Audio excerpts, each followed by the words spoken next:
Bom dia. Nós vamos começar o nosso culto, nossa conversa, nossa reflexão a respeito de Deus, da misericórdia de Deus, do carinho de Deus para com cada um de nós. Estamos trabalhando, voltados para a revelação de Deus. É pela revelação que a gente vai saber o que é de Deus e o que não é de Deus. Entendeu? Então é nela que nós estamos nos prendendo para conhecermos melhor o propósito dele, o plano dele e etc. Como é que a gente faz para conhecer melhor a revelação de Deus? Jesus Cristo. Então, como é que a gente sabe? A gente está trabalhando da seguinte forma: tudo no mundo que seja coerente com Jesus é de Deus. Tudo no mundo que seja coerente dentro da Bíblia ou fora da Bíblia, tudo. Dentro do cristianismo, fora do cristianismo, dentro do judaísmo, fora do judaísmo, tudo que seja coerente com Jesus é de Deus. Entendeu? É da revelação de Deus. Tudo nesse mundo que não é coerente, não seja coerente com Jesus, dentro da Bíblia ou fora da Bíblia, e dentro da Bíblia tem muita coisa, Moisés tem muita coisa, por exemplo, que não é coerente com Jesus, entendeu?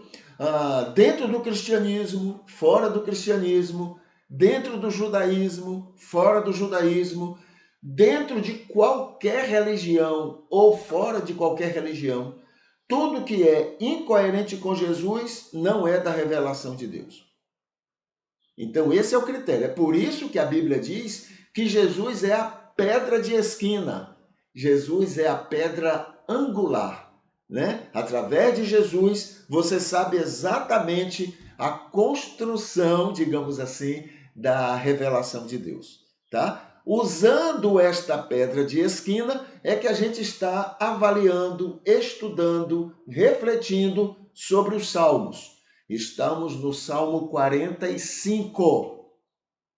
Tá? 45. Agora veja o que é que a gente já descobriu até agora. Somente 2 salmos são totalmente, completamente coerentes com Jesus. Só 2 salmos. Salmo 19 e o Salmo 23.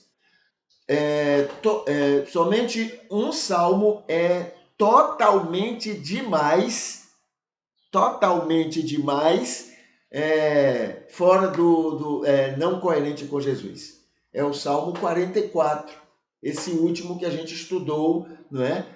Recentemente, tá bom? Então vamos agora para o Salmo 45. Vamos analisar, vamos estudar, vamos ver o que é que esse salmo tem para nos oferecer, como sendo, não é? Como sendo coerente ou não com Jesus, tá? Porque Jesus é a pedra de esquina. É isso que a gente não pode esquecer, sob hipótese nenhuma, porque tudo tem que ser visto através de Jesus. Tá bom? Então vamos lá. Salmo 45. Então nós temos aqui o título que é atribuído a esse salmo é O Ungido de Deus e Sua Noiva. Esse é um título que é atribuído pelos tradutores, não é do original. Do original diz assim: instrução e canção de amor para o regente, dos filhos de Coré, conforme os lírios. Tá bom? Provavelmente, conforme os lírios, deve ser uma música muito conhecida e que naquela época ele coloca como sendo, olha, essa harmonia, essa musicalização é que deve ser usada nesse texto, nessa poesia, tá? Então vemos, já sabemos quando fala de Coré, né, filhos de Coré, dos filhos de Coré, está dizendo que ou foram eles que escreveram, ou alguém escreveu, né, por ordem deles, ou alguém escreveu como se fosse eles, ou alguém escreveu mencionando a respeito deles, tá? Vamos ver aqui. Ele diz assim no versículo 1: meu coração derrama palavras boas digo meus versos sobre o rei. A minha língua é pena de um habilidoso escriba.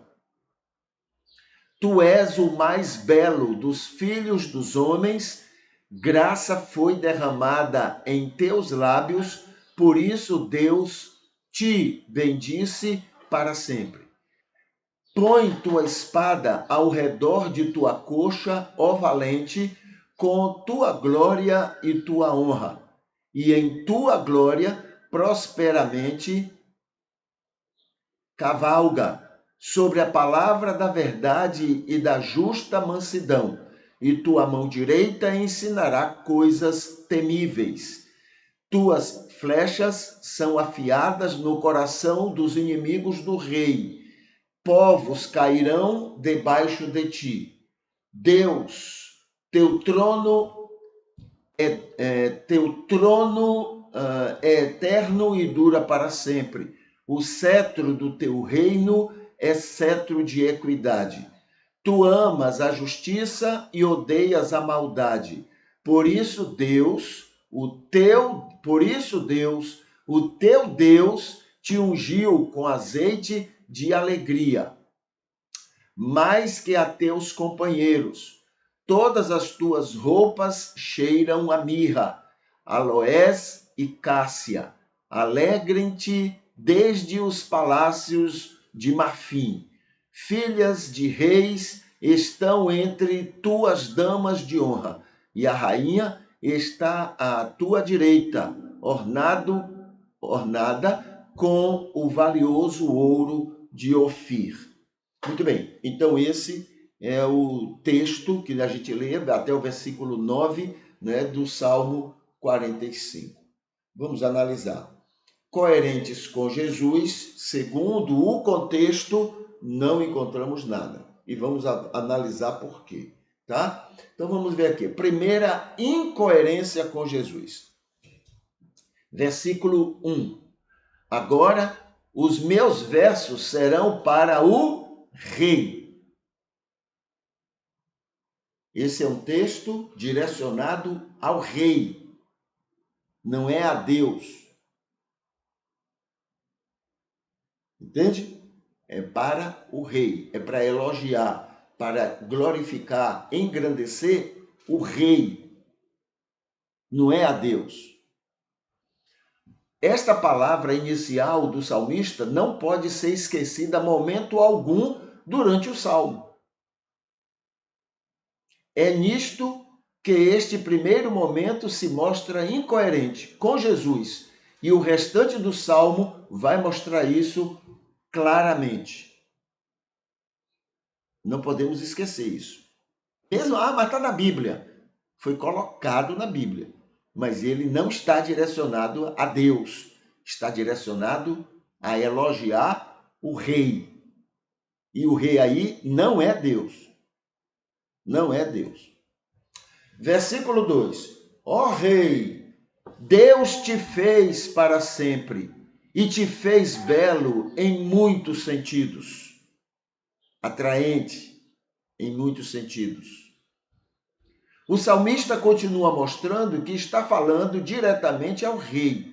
Isso concorda com a ideia de ungido, alguém que não é como Deus, mas é o preferido de Deus, né? Entre outras muitas pessoas, até em detrimento de outras pessoas, o que contraria o ensino de Jesus, pois todos são pecadores e indignos disto. Tá bom? A gente está aí entendendo o seguinte: por que então, se é para o rei, está aí? Bom, porque está falando para o ungido. O ungido é uma maneira dos judeus de imitar, é uma maneirinha de imitar os outros povos. Os outros povos, eles criam assim: o rei é um deus. Entendeu? O rei é um deus. É por isso que chegou a ser rei. Mesmo que ele seja humano, mesmo que ele possa passar e sofrer dificuldades, mas ele chegou a ser o rei porque ele tem parte com Deus, ou é um tipo de Deus. Os outros povos criam assim. O judeu não acredita em vários deuses, acreditava em um só Deus. Então, não vamos chamar o rei de Deus, vamos chamá-lo de ungido. Ele é ungido de Deus, ele é mais especial entre os homens. Então, ele está entre Deus e os homens, as pessoas.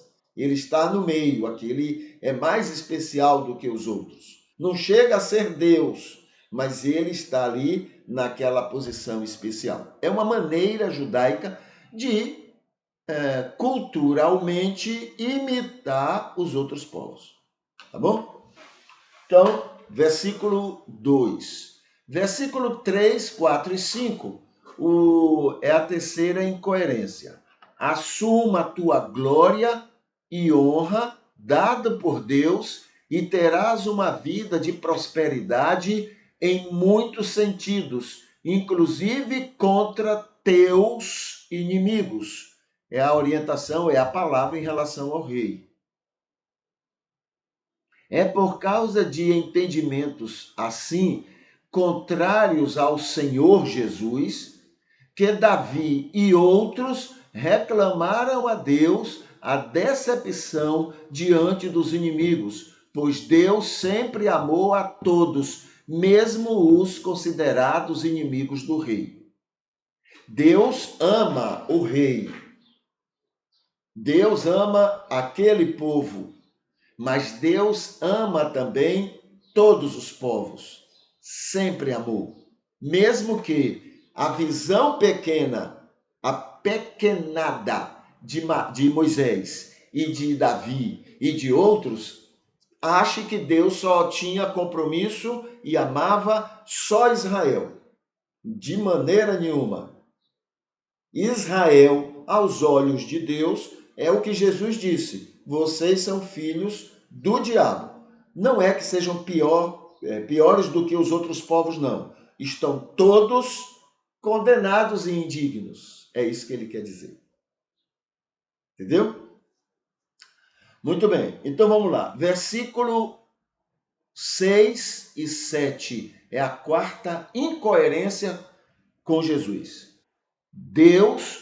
Veja só essa palavra. O salmo é para o rei. Aí ele chama aqui o rei de Deus. Mas vamos entender, é um jeitinho que a gente está fazendo, até dentro do contexto, não só o contexto do salmo, mas o contexto também da visão judaica, né? Que ele não está dizendo que o rei é Deus, mas está tratando aqui como? Ele diz: Deus, o teu trono é eterno e justo. Por isso, o teu Deus, aí agora está falando de Deus, o teu Deus, viu Deus, olha Deus, o teu Deus, entendeu? Por isso, o teu Deus te ungiu acima de todo mundo.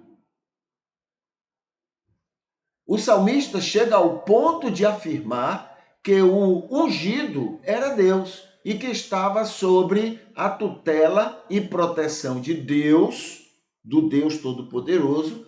A ideia de unção está muito além do que deve ser. Extrapolou o certo, o que é viável, né? Extrapolou, porque chamou o rei de Deus. Entendeu? Versículo 8 e 9. Tuas roupas, morada, filhas, esposas, são dignas de te pertencerem, porque tu és o ungido. Continua a ideia de unção como algo sobrenatural que faz o rei ser mais querido e protegido de Deus do que qualquer outra pessoa. E faz tudo que envolve o rei algo que deve ser admirado, respeitado por todos. E isso tudo contraria o ensino de Jesus. Ninguém é mais digno e querido do que ninguém diante de Deus e do seu justo e santo amor eterno. Ele ama todos igualmente. A Bíblia coloca que Deus colocou todos debaixo do pecado para agir com todos de maneira justa, amorosa e querendo a salvação de todos. Entendeu? Não há ninguém melhor do que ninguém. Não há. Somos todos amados, queridos, preferidos de Deus. Não por méritos pessoais, nem porque assumimos posições mais especiais diante de Deus, como os ungidos, mas todos somos muito carentes dessa misericórdia, amor, e somos todos alvo desse amor e carinho do Senhor Deus. Tá bom? Então, essa é a primeira parte do Salmo 45 e a gente já vai se assustando com aquilo, né? Veja só, o Salmo não é direcionado a Deus, ele fala logo no começo. Esse Salmo eu vou falar a respeito do rei, é minha palavra ao rei. Por que que está aí no texto? Não sei. Tá bom? Pode ser a questão do ungido, né? Mas não é para Deus. Seria para o ungido. Tá bom? Muito bem.